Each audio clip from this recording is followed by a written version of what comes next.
Welcome back to MOMnation Unscripted. Now, a word from our sponsor. Moms are always on the move, and the City of Mesa understands getting where you need to go quickly and safely isn't just a priority, it's an expectation. That's why we are proactive with our transportation plans. Check out the 2020 Transportation Bond Program at mesaaz.gov/Mesa Moves to learn about Mesa's plans to grow our roadways and bike paths, improve congestion, and make commuting safer for everyone. Well, hey, MOMnation, we are back with an episode of MOMnation Unscripted. We are at episode 10, season 4. So we are getting super close, ladies, to the end of season 4. Can't believe it. Say it every time. How are you guys doing? Good. How are you? Awesome, actually. Last week was like extra super crazy busy. I don't even remember half the days and what I did. But I'm sure it was great. And it rained here several times. Jeni, like in the last 10 days, 7 days, 10 days. And we haven't had rain since, we had such a crappy monsoon. We're in the Phoenix, Arizona area, by the way. We had such a crappy monsoon season this year that I was kind of dying for rain. How about you, Washington girl? Yeah, it was a nice change. It's been a long time and I enjoy our rainy days just, to change it up because we have sun all the time, which, not that there's anything wrong with sun, right? But it's kind of nice to have a change of scenery every now and then. So I welcomed the rain. It was nice, and it's kind of nice to have a sunny day again today because it's been almost, I feel like a good solid 10 days of gray skies. So yeah, and chilly, and it's nice I think I'm gonna go outside in a short sleeve shirt today. Yeah. Wow. Exciting. Imagine that. How about you, Cher? What's weather been like for you? It's so weird. It's hot during the day and then super cold at night. Like I made the mistake of sleeping with the window open. Woke up in the middle of the night freezing. So I had to close that real quick. But it's been nice enough where actually the kids and I went on a trip to find snow. So that was really exciting. Last weekend, I sent you some pictures because I knew like you would like it. And then Matt too, I'm sure he loves it up there, but the kids got to make little tiny snowmen and play around and that's always fun. Where did you go? It wasn't Tahoe, was it? No, Big Bear. Where is that? Big Bear? Yeah. It's north. I don't know. It's still SoCal. North. But yeah, I don't know. It's about 2 hours north. So yeah, it's just like in the desert, but like the mountain area. So because of the elevation, it gets snow. It's like a day trip, right? Like it's like going to Jerome for the day. I don't know. Yeah. Or like for us, Jeni, like going to Payson or something like that. Right. Flag. Yeah, I guess that's what I was thinking. Yeah. Yeah. Yeah, we have snow close by too. I've been meaning to go, but it just seems like we've been so busy. So we need to go take a trip. I think it's even as close as like Globe right now. So we need to go find some. Well, with all the rain, we definitely got dumped on. We were at the boat over the weekend and Four Peaks is full of snow, which is gorgeous, right? So we're in this beautiful lake in the middle of canyons. It's sunny, gorgeous out. And then we see these white capped mountains in the distance. It's just so pretty there. Oh, that's nice. Yeah. So but flag got dumped on. Especially when you're surrounded by desert. Yeah. Yeah. Did it? Yeah. Matt went. Have you guys gone skiing or snowboarding? Well, I don't, but the boys do. I think he went, no, it wasn't this weekend. He went last weekend. And it took him like 4 or 5 hours to get to Flag. And then 4 or 5 hours to get back because the road, they get closed in certain areas. He had to go through Sedona, blah, blah, blah. But he had a bunch of fun. I guess it was some pretty nice virgin white powder, like he likes to call it. Katie, you would have died. So California is super crazy about snow, like even in areas that typically get snow. So you being from the East Coast and like being familiar with snow and me being from Chicago, there's nothing on the floor. There's nothing. They've already plowed it. It's good. They make you have chains on. What? Oh my gosh. Stop being such babies. Did you experience that too, Amy? I did. I took my kids to Big Bear last year. I'm from Chicago originally. So I took my kids to here and I was like, I have a snow van. Like I have snow tires. I don't care about chains. Wrong answer. We spent 3 hours on the mountain, crashed into the snow, and all the neighborhood locals came out and had to help us. And my 14-year-old son was freaking out. He's like, Mom, you need to learn to drive. You're a girl. You should have let me drive. Oh, jeez. It's the best and worst trip, but getting stuck in snow with 5 kids, all 3 of teenagers and 2 littles, not fun at all. Yeah, no kidding. No kidding. I love that we can get together and share our stories, right? Because you telling me that and you telling me what was going on with you guys, like, makes me feel like I'm not alone in this whole motherhood gig. And, and like, you guys go through the same things. We probably deal with many of the same things. So I love that. And I think that same thing is true for just women as in general, sharing their stories with each other. Like, so much inspiration can be gained, so much truth, so much support, camaraderie, like it just runs the gamut. So thank you, ladies, for always sharing your stories and for always being super upfront here on MOMnation Unscripted. And today is very much a day like that, because we have Amy Taylor here with us for the very first time. Welcome, Amy. Thank you for having me today. It's for sure. I'm really, really excited. And I know Jeni and Cheri are too, just to kind of, I know a little tiny bit about your story, and I hope to learn a lot more, or I'm sure I'm going to learn a lot more today. And you went through some struggles, sister. Struggles have been, I feel like, a gift to me my whole entire life. And I know that sounds silly to say that to some people, but I feel like if you don't have those struggles or any struggles at all, then you're not going to understand. Like when you're at the bottom of a mountain and you can see the snow up at the top and you're so excited you want to get to it, but you got to drive it. And I feel like that's what your struggles are. You want to get to the top, but you got to go through some stuff first to get there. I mean, not that you ever arrive, because the snow at the top is really cold, but you definitely have to drive to get there. And I feel like that's been my whole life, just this driving force to get to where I need to be as a mom, as a human, as a woman. And I'm not sad about it. I love hearing that. And there's this old story. I don't even know where I first heard it. And it was just like, okay, when a chick is hatching out of the egg, okay, it's struggling, right? Like, you see its beak pop up and maybe a foot or whatever, and it's struggling to get out of the egg.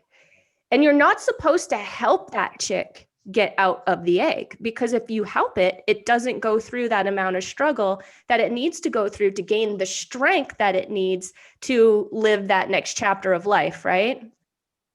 And I kind of feel like with us, it's the same sort of thing. Do you relate with that? With your, I mean, right?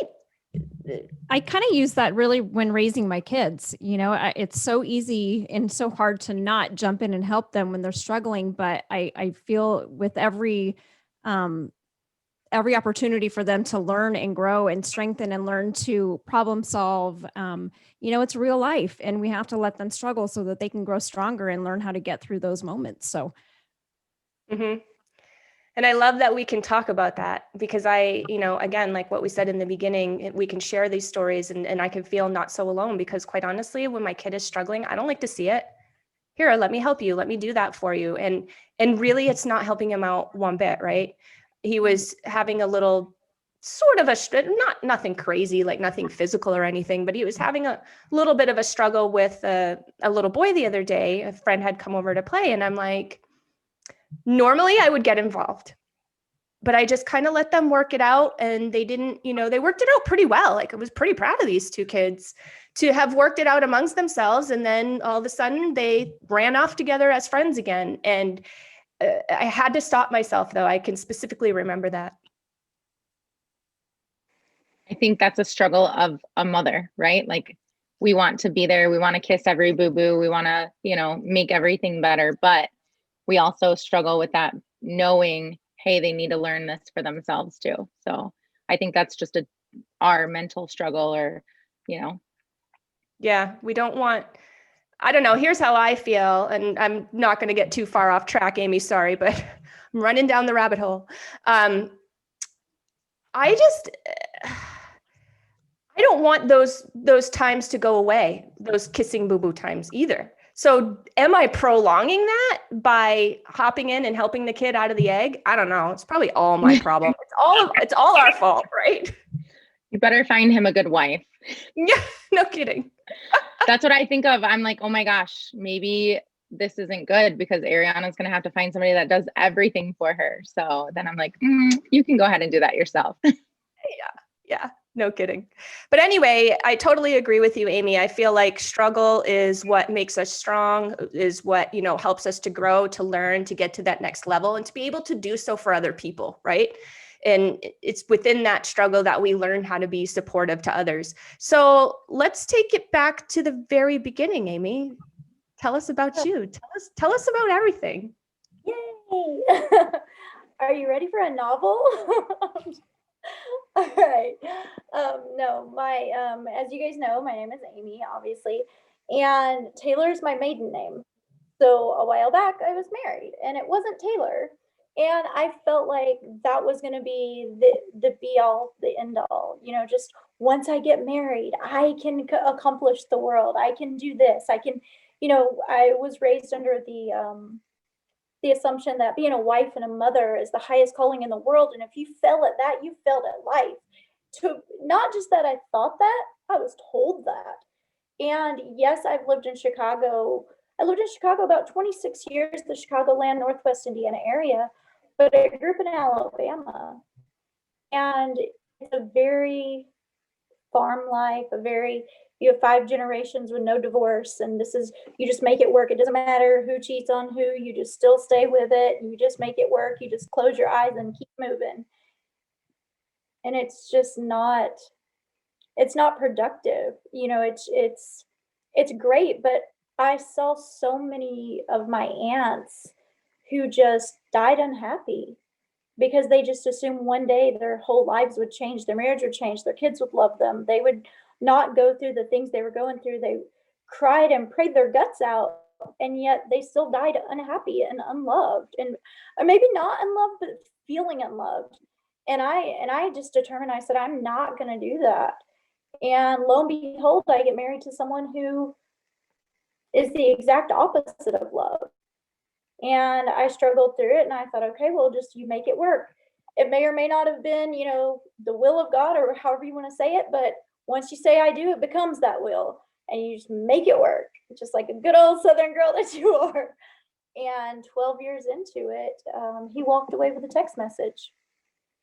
So it was devastating, to say the least, when you think your whole world is on this path and this journey, and you have 5 kids, and you just keep having children because you see that's when he's the happiest. And not that you don't love your children, you love your children, and I love being a mom. But when they got to a certain point, we had another one because that's when he was happy. And my whole life I'd been raised to make him happy. And in that, I lost who I was, and I lost what happiness truly was to me, to my kids, to everyone around me. And it took him leaving where I realized, wow, who's Amy? Who am I? What do I want out of life? I'd never thought about, do I actually get to be happy? That's not, I'd never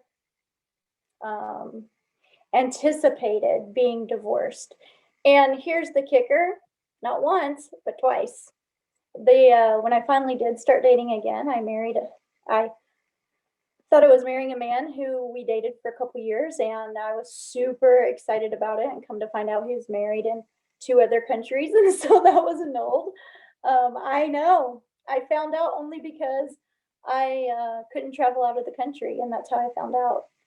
So to just be devastated, and I approached him and I said, hey, this is what they're telling me. And he's like, by the way, and then he took off and I never saw him again. So to be devastated and left twice was just, I thought the world was never going to end. I wish that it would. Every day I would just say, okay, God, please, I love you. I'm too brave to commit suicide. that was my mindset. Not that that's okay, but that was my mindset. God, I'm too brave to commit suicide, so just don't let me wake up, because then I can justify it. Then it'll be your fault. I was always looking for it to be someone else's fault. And when it came down to it, I wasn't happy because I wasn't making the choices that I needed to make to be happy. My kids were crying. My kids were, they were spoiled. We were definitely spoiling them because we didn't know what else to do. We wanted them to be happy, and I don't fault him for it, their dad, because at the end of the day, I found out he was in the middle of having a nervous breakdown. And so, here it is 5 years later, and we are, I don't want to say best friends, but we're really good friends. And his future wife, she has property here in Arizona. She has some in Temecula. And so we drive back and forth all the time. We eat breakfast together. We eat lunch together. She's a wonderful businesswoman. I'm a businesswoman. So we're very social to each other. She came in by herself to pick up the kids for their turn at Christmas.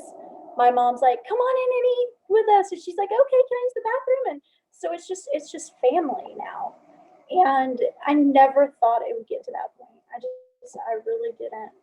I didn't think that, I didn't think forgiveness was possible. I didn't think that happiness was possible, but it was.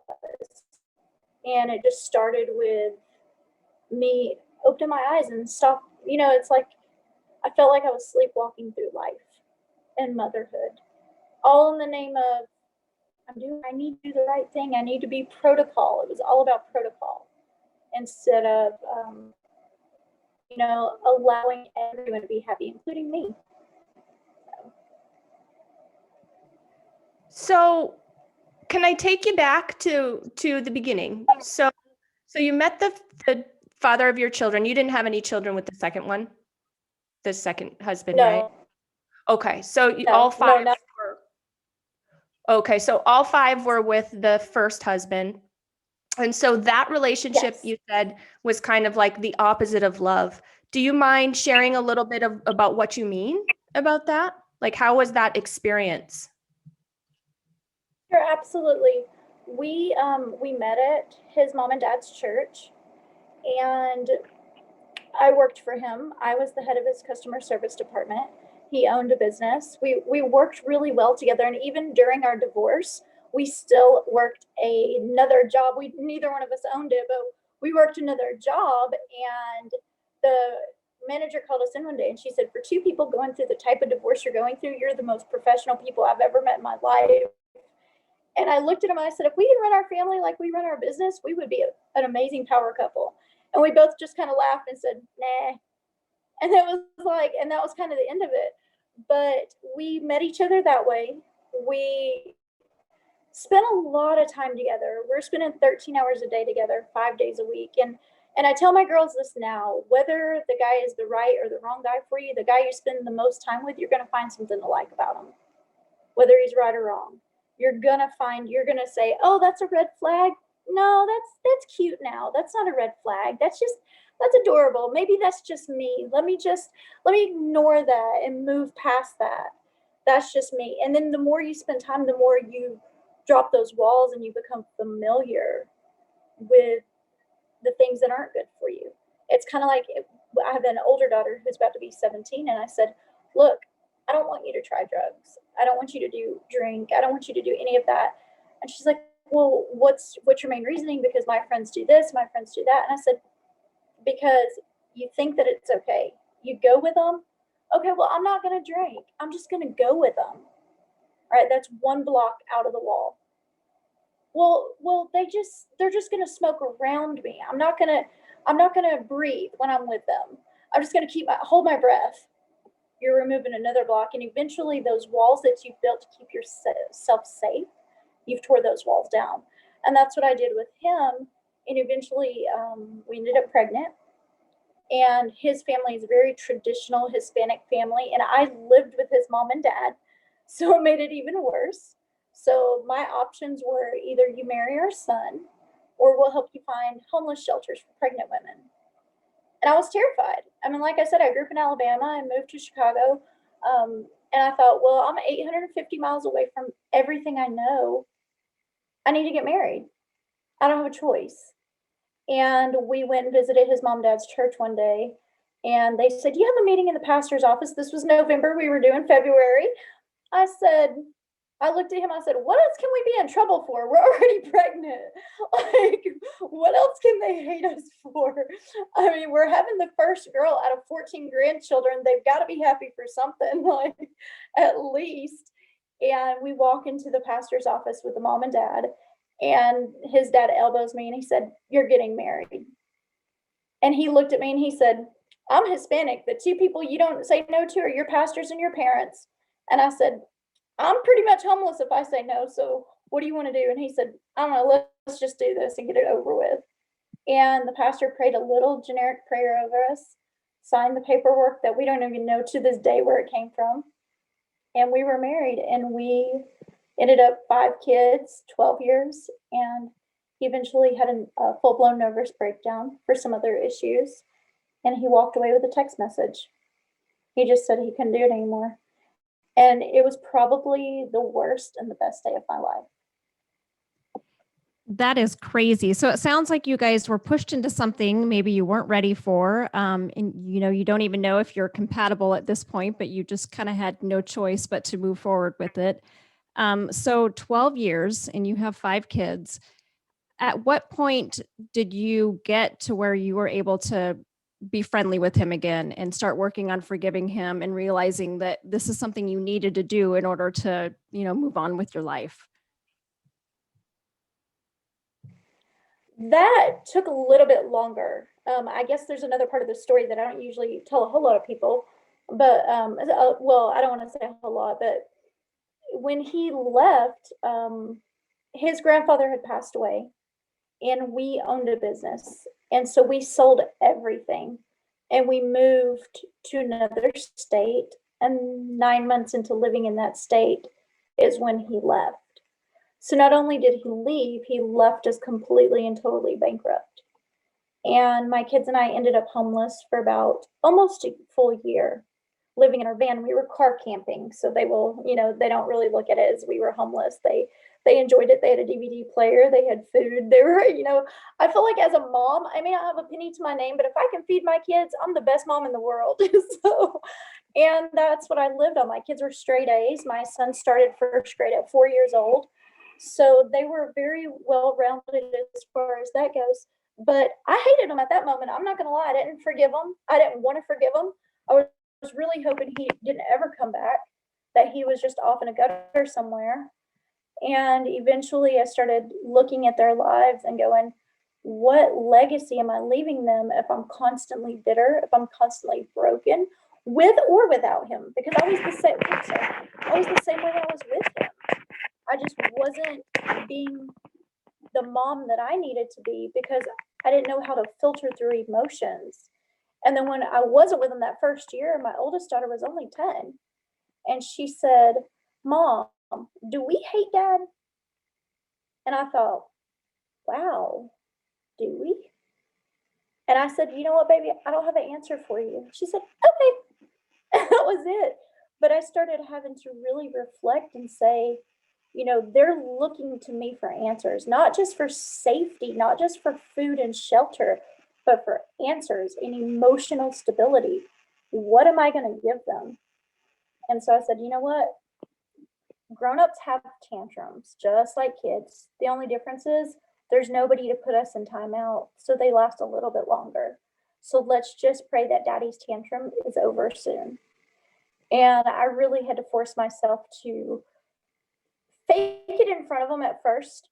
Honestly, it was just because I was in front of them. I wanted to make them believe that I forgave Daddy, and I was perfectly fine with it. And we're going to be okay, and everything is great. And I came up with this phrase, hey, it's for now, it's not forever. We're good. This is not who we are. This is just where we are at the moment. And eventually, the more I said that to myself as an affirmation, the more I began to believe it.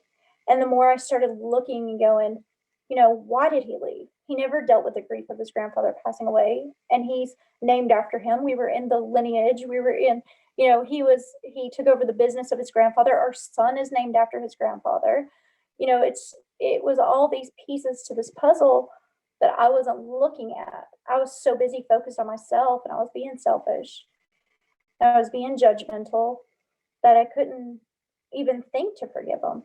And so it was that question that day, do we hate him? That made me think, who do I want to be as a mom? Well, and I can imagine that that's a struggle in and of itself, right? Because as a mom, I wasn't in that situation. So, correct me if I'm wrong, but like, I would want to teach my kid, hey, this isn't a relationship. Like, this isn't how it's supposed to go, or this isn't, how you're supposed to be treated. And yet then on the other hand, you don't want them to hate their dad. He's going through some things. He probably needs some support for that. Like, how do you do that? That's got to be such an internal struggle for you as a mother. It was. It was probably the hardest thing I'd ever been through in my life. I'm not gonna. Hello, I lost you. I'm so sorry. That's okay. My phone, like, what? It was the hardest struggle I've ever been through in my life. And like you said, it was an internal struggle. I had to balance, I need to give them the truth, but not give them too much information because they're little. My first three are a year apart. So here they are. My oldest daughter's turning 11.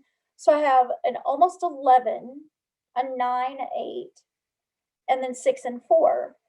And what do I want to project to them?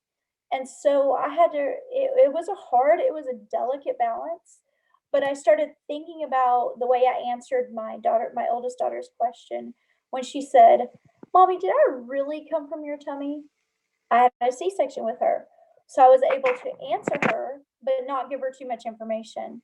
And that's what I had to start doing. I had to start saying, Daddy is hurting right now. He's so broken. I said, you know how sometimes when you fall and you scratch your knee and it's all bloody and we can't find a Band-Aid? I said, that's kind of what Daddy's going through, but it's in his heart and we can't see it, so the Band-Aids don't fit. So we just have to wait until it gets all better.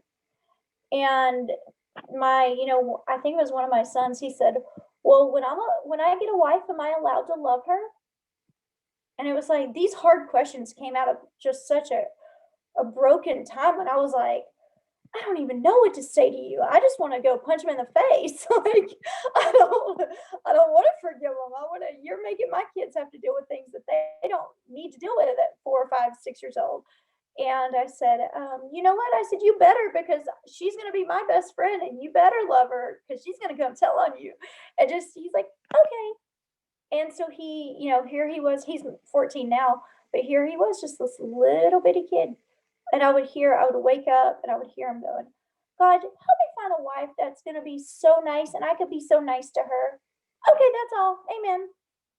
And he's 14 and he's like, he models, he plays soccer, he plays like 8 or 9 instruments, but he doesn't date. He's like, Mom, I just want to wait until I find somebody that I can just pour love into. And I thought, wow, had I not offered the forgiveness to him, they would have still been broken. Had I not offered the truth to them, there's no way they could have been who they're growing into. And they're not perfect. Definitely not. Our kids, they're messy, just like our lives. They're super messy. 3 of them are teenagers, so that's a whole nother counseling session. That's incredible though. And what a great success that you have such loving children that went through that struggle with you, because it could have gone the other way, I'm sure, probably pretty easily, but you held that together and you supported them out of it and, loved them out of it. And now look, what a sweet, I get the chills from head to toe, and practically, I got the tissues just in case, teared up myself thinking, wow, a 14-year-old, like when a lot of 14-year-olds are just worried about the sneakers they have, or, what's coming up on Netflix or what their friends said on iChat or Snap, whatever. You know what I mean? And this guy is actually thinking about future and love and all of that. That's really incredible. And also, you raised him to be a better man, right? Because even though he saw those struggles, and I mean, when you were talking, like, these girls know my past, so you were making me tear up because a lot of things that you said hit home. And I had little ones too that are now older and teenagers, but when a 3-year-old or a 4-year-old asks you questions like that, like, and you're already in the middle of it, like, you're already broken. So that just breaks you even more. So I just can really relate, but I feel like we have to commend you on the fact that you did turn it around in a positive way, right? It may have took some time to get to this point that you're at now, but your kids, you guys didn't use them as pawns. You know, you took a step back and swallowed whatever hurt you had to make sure that you were providing a positive environment for them. So that's why your son is the way that he is now. That, and being able to not hate dad for whatever reasons, you know, they have to formulate their own opinions, and kids are smart. There's no reason that we need to tell them any negative stuff about whoever in their life, you know. But I just wanted to commend you, Amy. And then I did have a question for you. So when we're talking about forgiveness and it's so hard on our end, what do you think that when we forgive somebody, how does that impact our offender? Like, when you forgave him, what did that do to him? And does that even matter to us in our journey? So here's where kind of the nerd part of myself is going to come in, because according to quantum physics, when you begin to change your mind, your actual brain matter starts to change. So imagine, you know, those little thought bubbles that came in the comics a long time ago, those are actually scientific things. So when you think of something, whether it's a toxic thought or a regular thought or a healthy thought, it's like a little thought bubble, like boom, pow, wow, you know, whatever. That's a thought. If you dwell on that thought for 7 days, had I sat there and I said, I hate him, I hate him, I hate him, I can't stand him, that thought then begins to grow. I think they're called neurons, but they look like little lollipops. And they're just these little tails that come off of it. And after you focus on it for another 7 days and you dwell on it, it actually attaches to the mind, your actual brain matter. It actually attaches and it creates a new reality. And so your brain says, hey, this hate or this unforgiveness, this is your new reality. And that's what this person is going to be to you for the rest of your life. You're never going to change. He's never going to change. Da, da, da. But when you begin to offer forgiveness to someone else, you're changing. That person may never change. That person may never, you may offer forgiveness all the way up to their deathbed, and they still may be the same person. But what you're doing is you're creating a new reality. You're creating a healthy reality for yourself, for your legacy, for the children that go on before you. Because, and I am a believer. So the Bible says the blessings of the Lord go on to fourth generations. The curses go on to fourth generations. The blessings go on to thousands of generations. And your DNA, that is physically true. Everyone's predisposed to something, but you don't have to act on something that you're predisposed to. So like my grandfather is an alcoholic. If I don't drink, I don't enact that. That's my predisposition. My mom, my grandmother, all of that alcoholism runs in our family. I drank for an entire year when we were going through all that. My kids, part of the story, I got a really good job. We paid our rent 6 months in advance. We moved from where we were to Florida. I thought, you've never seen the beach. The Indiana Dunes are not the beach. Let's go to Florida. My van breaks down there. We end up living 2.5 years in Florida. And I said, okay, we've got to do something. I got a really good job, making great money, paid the rent 6 months in advance.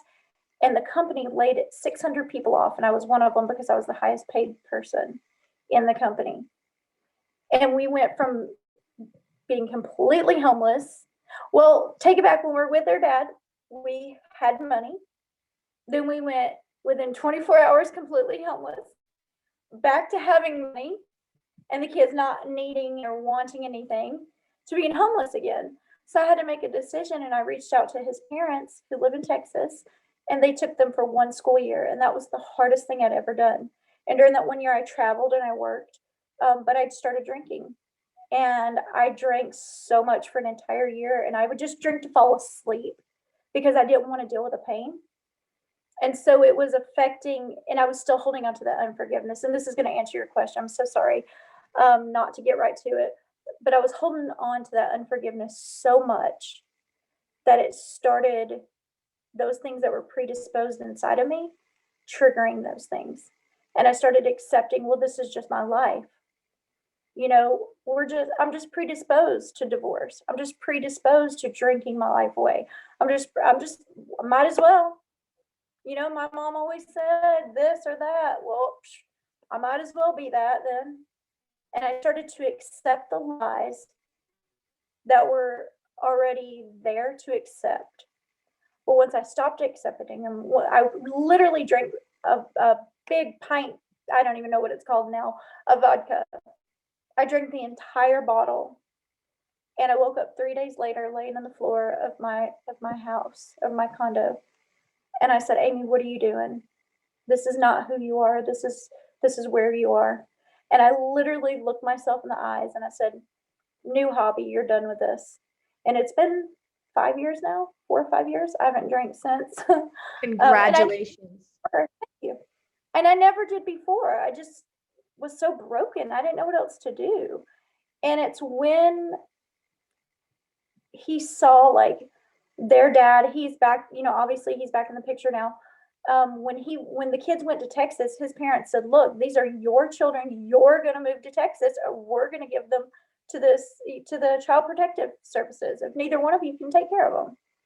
And he was so scared for that to happen. He actually came back and he started learning how to be a dad. And he started learning from his mom and dad, who he didn't think loved him, who, you know, there was a whole host of issues there that I didn't even know about. So that healing started taking place because I allowed the healing to start taking place in myself. So to answer your question, when you forgive somebody, it's almost as if you open the door for them to walk through and be healed and forgiven for whatever they need to. Now it's their choice to walk through it, but your forgiveness at least opens the door for them. So they have that choice. I love that. And what a great presentation of that thought. I love how you circled back to it too and gave some, you know, personal example in there. I'm curious about how it went when, you know, the first time and the second time around, when you were living in the van with the kids, and they were probably school aged, right? So they were going to school, and how did that go for them? And how did you help them, support them through that? That was a little bit more challenging. Like I said, my kids were, you know, they excel. They really do. My oldest daughter is about to be 17 next week. She graduated high school 4 days after she turned 16. She's just brilliant. My youngest son started first grade at 4. And it's not really that they're brilliant. Let me take that back. When their dad and I was married, we would sit down with them and he would say, there's no such thing as ADD. It's attention dad disorder. And he would sit down with them and he would be working on his computer, on his stuff for actual work. And they would be doing their homework and just sitting beside him 15 minutes a day. And even the youngest, who couldn't go to school, she would say, Daddy, I do homework. And he'd say, okay, color the pumpkin orange, find the pumpkin. And she'd say, yay, I got homework. And so they thrived in that environment. And so that's where they felt safe. That's where they felt like everything was still together. And I would just tell them, you are so privileged. How amazing is this? You get to do your homework at the park. And as soon as you're done, you have to sit at this table and eat your snack and eat your little picnic lunch. And as soon as you're done, you get to go play on the playground. I said, you know how much God loves you? He's letting you go car camping.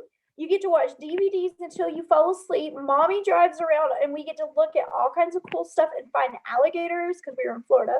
I said, we can find all kinds of stuff. You do your homework, and as soon as it gets dark, we're like Amish, we get to go to sleep. How awesome. And then we wake up to the sunshine. You are some of the most privileged kids in the whole world. And we started this game. It's called I Am Grateful. And I would say, all right, 1, I am grateful for the sun. They'd be like, Mom, I don't want to do this game. And I say, nope, who's next? 2. And then they'd say, okay, I'm grateful for Mom's son too. Like they would just start making up stuff. And we couldn't stop playing the game until we got to 100. And if somebody complained, we started all the way back over at 1. And so by the time they got to 100, they were like, God, I'm so grateful that I get to go to school and I get to learn and that you've given me a mom and a dad, even though we don't know where he is. They learned to start being grateful. And so that transition of them being in school, the teachers said by the end of the year, they said, we didn't even know. We had no clue. The office knew, the office staff, some of the secretaries, the student counselor, they had elementary counselors. She knew. That was a whole nother story. My youngest daughter was in kindergarten, had already started into kindergarten. And she told me, she said, I can't let you come read to the class. All the parents got to come read. She said, I can't let you come read to the classroom because of your economic status. I don't think you're qualified to be reading to other people's children. And it broke my heart because when my husband and I were married, I was a children's pastor. I was a children's missionary for 25 years. So she not only attacked who I was, she attacked everything that I felt like God had called me to. And so here I was again, having to forgive somebody that I didn't want to forgive. And I had to do it. At first I was like, okay, I'm going to forgive her because my kids go to school there. But as soon as they're out of elementary school, I'm going to have words with this woman. And it was so hard. And I finally just said, it's not worth it. I'm just going to forgive her because she really doesn't know. People who don't know your situation, it's so quick and easy for people to judge. Like it would have been so easy for me to judge my ex-husband and say, well, he just left us because he's a jerk. Or, we have to live like this because of this. I didn't realize he was going through something. This woman, she was single. She was in her 60s or 70s, never been married, never had kids, and she's counseling little kids. She had no clue. But the day we got our first house, our first apartment, she called me. She said, Mom, there's an opening for you to come read to the kindergarten class. And I had 2 choices. I could have said, screw you. Or I could have said, you know what, let me go and do what I do best. And I took all my clown gear. I became the best storyteller that school had ever seen, to where parents were actually wanting to hire me for their birthday parties. And she was That's like, phenomenal. That's what she was like, you are amazing and the parents love you. And it was a very well-to-do, we lived in a very, we lived in the parking lot of a very well-to-do school. But I found out that federal law says that whatever school your kids start in, if you become homeless, they still get to stay there. So they got to stay. And I fought it and I learned the law and that's the key, I think, to the success of who you are as a mom. Keep learning. Don't ever stop learning. Just keep learning, because it's not just for you, it's for your kids. And so they just stayed in school and they kept excelling. And they struggled, of course. They had to go to the counselor a lot, and they would cry. My son, the 14-year-old, he would run away. He would start taking his clothes off and just run away. And I don't even know why. Even to this day, he's like, I have no idea. I was a dumb little kid. Why was I taking my clothes off running out of the school? I'm like, I don't know, you're a boy. Boys do weird things. The girls never did that. Only the boys. My boys, just when they were little, just loved to not be dressed. And the girls were the exact opposite. And it's still like that. The boys are just like, hey, shirts off, But yeah, so they just, it was a struggle, but I made it fun for them. And we just started learning we have 2 choices. We can either be grateful and we can get it done, or we can be bitter and we can just be a disaster like everyone else around us. And you get to choose. And it's hard because, like you said, one of you said, you want to do everything for them. You want to make all the decisions for them. You want to tell them, no, you're not allowed to be sad. You can't do that. You have to smile. It's okay. Everything's okay. But they're not always okay. And you have to know that, and you have to understand that. I didn't. Honestly, my daughter is 9, and she told me the other day, she said something that hurt her feelings, and I said, well, you're going to be okay. She said, well, Mom, sometimes people aren't okay. And I was like, wow. I said, all right, well, then let's talk about it. And then she just burst into tears and told me everything that happened. And I thought, wow, I don't want to create that either. I don't want to create this atmosphere of everything's fine. So now our rule in our house is, it's not okay what you did, but I forgive you. And then that way it balances it out. Well, and that's just teaching them so much. I mean, if I ran into, if every kid I ran into did the whole gratitude thing and was grateful for, everything in their lives and all that positivity, wow, I feel like this world would be a better place. I mean, I said kids, but I guess I meant just the general population, adults also. How incredible that you're instilling this value into them early on, because that is, as you probably are well aware, is just going to eliminate so much crap that they have to deal with when they're growing up. You know what I mean? Like, they're just eliminating all of that. Everybody else is going to be stuck in that crap and they're not. And I think that that's 100% phenomenal. And it's cool how you sort of played the car camping thing. I mean, how brilliant is that? But did they have any struggles with friends and things, or were they able to maintain friendships and be like, hey, I'm cooler than you, or not necessarily like that, comparing themselves to others, but hey, I'm cool too because we car camp? Yeah, that was a little bit harder. In having 5 children, they're all different. I had one daughter who was like, Mom, just pretend like you don't know me, because the neighborhood we lived in, the moms were picking their kids up in, chrome-plated BMW golf carts. And we weren't like that. We lived in John Cena's neighborhood at one point. So we didn't have that same bracket. And some of my kids were very like panic stricken. I had two of them actually they were just so, but Mom, we need to have this, and we used to have this, and these kids have this, and I had that 5 years ago, or I had this when I was little, and how come I don't have this anymore? How come you had to give this away? Or how come, and so each child was different. The 2 little ones didn't really understand that lifestyle that we had when I was married to their dad, because they were so little when he left. And so they didn't understand. All they knew was the struggle. And so now that we're in a place where it's not as much of a struggle, they're like, Mom, are we rich? And I don't want to be like, no, we're just able to pay bills on time now. Like, it's really different. You get a haircut this time from a real person, not from your mom, But the big kids, and I say the big kids, the teenagers, they knew what it was like to have that luxury and have it stripped away. And so for them, it was a lot harder to maintain their friendships, because they always felt like they had to compare and compete. And I think as women, as moms, as humans, those are the 2 biggest lies, is to compare and compete. And so I try so hard. I came up with this thing for the girls at first, but I think for all of them now, even the boys, I tell the boys this. I said, you're not trophies, you're treasures. Trophies sit on the shelf, and when someone wants to parade you around or talk about you and knock the dust off of you for a minute, and then guess what? They come a dime a dozen. You can go to a trophy shop and get one made. I said, but a treasure, you have to seek after it. You have to look for it. And when you find it, you hold it precious. You don't let anybody look at it or touch it. You shine it up. You keep it with you. You keep it safe. I said, I want you to learn in your life, whether the boys, when you get wives, and the girls, you become this, you are a treasure, not a trophy, because you're worth so much more than just everybody else. You're worth so much more than everything you see around you.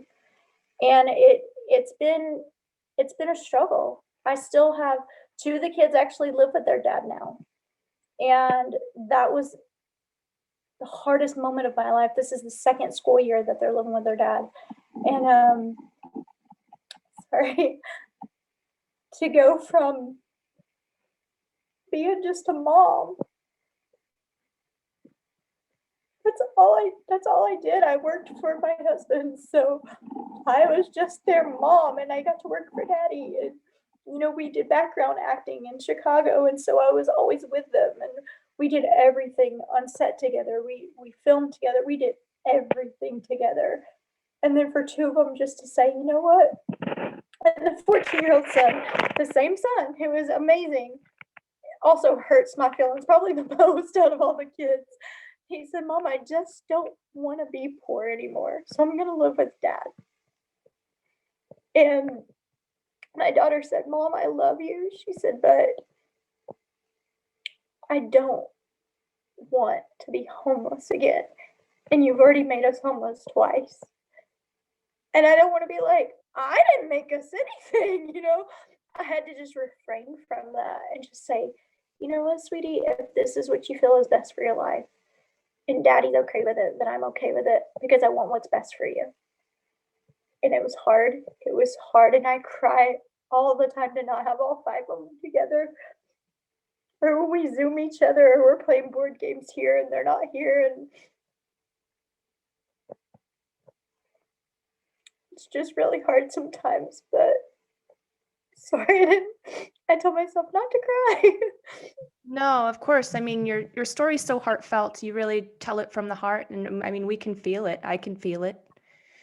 So now, fast forward, you said that was about 5 years ago was the last time, right? So take us through that portion. So the second time that you were car camping, what happened after that? Yes, so I worked for a really big name company, and it was fantastic money. I mean, more money than I'd ever dreamed of ever making, and it was very simple. I speak multiple languages, so it was just easy for me to go in and do this. And probably 7 months into it, I mean, one check would pay my rent for the month, and then the other checks were just fun, and just do whatever you want with them, and got paid once a week. It was great. And I paid my rent 6 months ahead. And then at the 7th month of having that job, I lost the job. So the rent was paid. So we had that 6 months. I worked 7 months. So we had another, I don't know how it worked out, but we had 3 months on top of that. So we got to stay in our condo for about a total of 9 months total. And then here we are facing homelessness again. And we had a family member who was a traveling car salesman, and he and his wife, that's what they did for a living. And they said, look, you make great money. You're on the road a lot. It's not conducive for children, but what else are you going to do? You can come. It's a 25% commission. We're moving city every 5 to 10 days. You're moving to a new city, a new state. What can you do? And I reached out to them, and I said, are you able to take them at least just for one school a year, just so I can do this and I can make some money? And I had to make that choice again. And granted, I was traveling. I chose to drive. I didn't fly. I put about 300,000 miles on my van in 1 year because I was just driving. And I would constantly go see them. And it was when, let's see, when was that? When that big hurricane happened in Texas. I think it was Hurricane Harvey, maybe. I think that's when it was. So all I knew is that they were in San Antonio, or right outside. They were getting tornadoes, and then the church shooting happened, which was their backyard. Basically, they could see the church from their backyard, and I saw it on the news, and I didn't know where my kids were. And my son, the same 14-year-old, had been invited to that church that day, and he was going to spend the night with a friend and go, and he got in trouble. He got grounded, and he couldn't go. So I'm 2,000 miles away from them, had no idea where they were. Come to find out, their dad had found another church 2 cities away and just decided at the random to take them. And after that, I was determined. I said, I need to get out of this industry. I need to just settle down and figure it out. And I accepted a job with the Red Cross. The second husband, he got thrown in the mix somehow during that time. He had already disappeared. I was going to work for the Red Cross as a translator, and I couldn't fulfill that job. I couldn't fly out of the country. So I was sitting at the San Antonio airport for 6 hours saying, God, I don't know what to do. I don't have my kids. I have nowhere to live. I gave my van to their dad so he can have it to take them wherever they needed to go while I was going to be out of the country to make a better life for them, to come back with all this money. I had all these plans. And I'm realizing now, even now, my plans are just not they're not always going to be perfect. Like my original plan was to be married and be a wife and be a mother for the rest of my life. The end. It's not that cookie cutter simple. And so they were in Texas for that 8 months. I was sitting at the airport in San Antonio, and I called my mom. And my mom and I were estranged. We didn't talk. She's here in Arizona. She'd been here for about 18 years. And I poured my heart out to her, and I said, look, I don't know what to do. She said, I didn't ask you to get married, and I didn't ask you to do divorced. I don't know what you're going to do. You'll just come here and be homeless. And I said, Mom, I have no one. I have nothing. She's like, well, whose fault is that? And I said, okay, I'll take the blame, but I just need to get my passport fixed, because one of the flight attendants said Tucson was the only place to fix it. I knew nothing about Arizona. I literally thought Tucson and Scottsdale were right next to each other. I was like, well, my mom lives in Scottsdale. And the flight attendant said, okay, well, that's close. I said, all right, let me call my mom. It was going to take 6 weeks to get the passport fixed. Then I was going to be out of there. I was going to move to Mexico. I was going to work for the Red Cross. I was going to, get everything that I needed to do. And lo and behold, I moved here. And she's like, well, if you're going to be here 6 weeks, you need to get a job. I said, Mom, I don't want to get a job. And you have to come to church with me. It's not an option. And I go to church with her. And lo and behold, they're talking about struggling. And they're talking about running from your problems instead of running to the answer. And it was a book we had to read. And I was like, I don't want to read this book. And I love reading. I was like, I don't want to read this book. But it was for her women's ministry. And they asked you questions on the spot. And if you're new, you definitely got asked a lot of questions. So I was like, all right. So I just started reading it. And finally I just said, I just want my kids. I just want to be stable. I want to stay here. And she's like, well, what do you want to do? I said, I don't know. I just want my kids back. And I moved here in January of that year and talked to their dad. And when school got out, they came and joined me in June. And they've been with me ever since, except for the two who wanted to move to California with their dad. It's fine. I'm still trying to get used to that, but yay. Well, at least it's California, so it's not super far. So that's good. Right. Yeah, it's definitely not Texas anymore. It's definitely a 5-hour drive. We're leaving on Friday. We're going to go get them. My little one turns 10 and the big one turns 17 3 days later. So we are to drive into Newport Beach and then go over to Catalina Island for their birthday. So I'm excited about it. So we'll all be together. So vacations and things like that, I make it work for them, and they know that. No matter what happens, I make it work. I'm a mom. That's what we do. We make it work. Exactly. Oh my gosh, Amy, your story is so heartfelt, and there's so many just lessons in there for everyone. I feel like, what do you guys think, ladies? Not judging people, understanding they're going through what they're going through, forgiveness, gratitude, big, giant, like let's teach our kids gratitude, right? What do you guys think? This has really touched me. You and I have so much in common. I also have 5 kids. My family and I are really big on the gratitude thing. We sit down every night at dinner and we go around the table and we have to list 3 things. Actually, I like 5 things that we're grateful for. And it's the kids. My youngest, who is 7, it's her who remembers, oh, we haven't done our gratitude yet. Let's go around the table. And she starts it. So this has become her little habit that she has started doing. And just your determination to rise above all of the hard times that have come your way.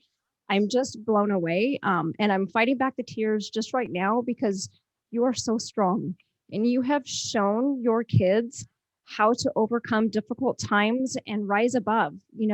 Yes, you hit a rocky road and you started drinking, but you chose to quit on your own. You chose to be better. You chose to live a better life and keep going and moving forward. And it's so admirable. I have so much respect for you. It's been a really touching story. Even just the way that you spin things, Amy, like it blows my mind, right? Like the car camping or what you turn something that could be a negative that you could have dwelled on and, like you said, blamed your ex-husband for putting you in that position, but you made it fun. Or with teaching or with going to the school and reading, you made it fun. You just decided, hey, I'm not going to go in there miserable. I'm not going to go in there upset. I'm going to go in there as the best dang clown ever and everyone's going to love me. So I just love that. And I wish that came more natural to everybody. But maybe it doesn't need to be a natural thing. Maybe we just need to work on it more. So I love that. Thank you. Well, I wrote this down because I didn't want to get it wrong. This is something I tell myself all the time. And I have to talk to myself. I think that's the most important thing. We can live with those toxic thoughts in our mind. But I noticed this, and I've heard it said before, if you are thinking some toxic thoughts in your head, try to say your ABCs out loud. You can't think and speak at the same time. So instead, if you have that toxic thought in your head, speak something positive out of your mouth, and eventually those toxic thoughts, those little bubbles, have to burst. It's just like, they're just like, boop, and you can replace it with those healthy things that you're speaking out of your mouth, and you're affirming yourself and the good things. And so I write them down because I'm not always going to remember. There are days, and I have affirmations for different avenues of my life, different things that I go through. But this is my newest one that I've had to tell myself daily. And it says, Amy, give yourself permission to hurt, but don't give yourself an excuse to hurt others. So give yourself permission to hurt, but don't give yourself an excuse to hurt others. And I think that's when we start becoming toxic and unforgiving and holding on to that, because it's killing us. It really is just killing us. And it's killing our legacy. I don't want my kids to grow up bitter and broken, because that's where I was headed had I not forgiven. And the time does not allow me to tell you, growing up in the South, being the only, light-skinned person at an all light-skinned school that had Black friends, how I had my hair set on fire and rocks thrown at me, rolled down a flight of bleachers wrapped in a rebel flag, and the principal told my mom, well, they're good old boys, that's just what happens. Punched in the face, shoved, thrown off the bus. The bus driver left me in the woods. She just dropped me off. She said, I can't. She said, if you're going to have people of color in your life, I can't let you on this bus. And she literally dropped me off. I had to be like 10. And we didn't have a car. My mom didn't know how to drive. My mom didn't drive until she was 30. So she was in her young 20s, and she walked the 4 miles to come and get me.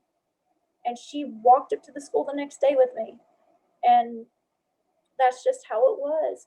But here's the thing, when you forgive people, I want to say 8 out of the 10 people that bullied me the most in that school are now very dear friends of mine on Facebook, who have family members, who have lives beyond their understanding, things that they didn't know. And so many times I'll get random emails from people I don't even really remember in elementary and grade school and high school going, hey, remember when I was mean to you and I did this to you? I just want you to know that I was thinking about that the other day, and that's what made me turn my life around. I said, okay, that's awesome. If you need anything, let me know.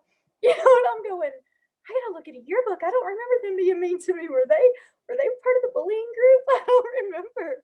Because when you live a life that says, hey, you're forgiven before you even offend me, then it's a lot harder for somebody to offend you. It doesn't mean it doesn't hurt. Give yourself permission to hurt. I mean, I made the mistake of saying, it's okay, I'm good. All the time. Everything was fine. Everything was good. I was raised in church. Oh, it's fine. Don't worry about that. You want to slap me in the face? It's okay. It's not okay, but I forgive you. Give yourself permission to hurt, but don't give yourself an excuse to hurt others. Well, and that is just so calming and peaceful, right? It's like, hey, I can be calm and peaceful inside myself. I don't have to create more chaos. I don't have to create more reasons for me to not feel calm and peaceful. Yeah. I love that. Amy, it's been, I think you got us all today. What a pleasure. What an incredible story. What a journey. What an inspiration. Thank you so much for being on with us today. Really, thank you from the bottom of my heart. Thank you so much. And I appreciate you letting me just speak. I literally have a notebook full of notes that I probably used maybe 4. Us too. And that's what I love about this show is that we just kind of free flow. You know, we usually will come up with some questions between the 3 of us just to make sure we have a little something to keep the conversation going if needed. But I didn't look at them once. I don't know about you ladies, but I didn't need my notes at all. So thank you so much for really being open and honest and really, eager to share. It's just been a really cool last couple of weeks communicating with you to prepare for the show. And I appreciate you so, so much. And hopefully we can have you back on again because what an inspiration. Ladies, what do we want everybody else to do? Definitely follow us on iTunes or Google Play. I remembered it, Jenny. And then also download and subscribe. If you don't like us yet, keep watching and leave us a 5 when you love us. Yes, please. And Rory wants you to do that too. Rory is like, yes, I feel passionate about what my mom is saying right now. Yes. So definitely please like, subscribe, follow, download the episodes like Cheri said. So that way we can get a little bit of Google credit for it or iTunes credit for it. And then other people will be able to see our show a lot more easily because it will naturally get pushed out there. And we just really want to connect with women all over the country, all over the world. And because it's just so important that we support each other and share our stories. All right, guys, until next time. See you later, Bye. guys. Thank you. Bye. Thanks, Amy.